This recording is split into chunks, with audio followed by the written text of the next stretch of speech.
How to add social links to your channel on Twitch PC. Hello guys, so all what you have to do is simple. Go to Twitch, go to the top corner,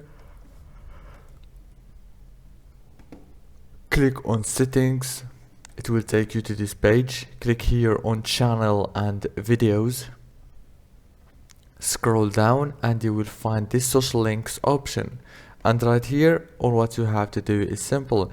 Add the link title, for example Facebook, and here add the link of your Facebook page and click add from here. It's so easy and fast. If this video was helpful for you, please don't forget to like and subscribe, and thank you for watching until the end. See you later.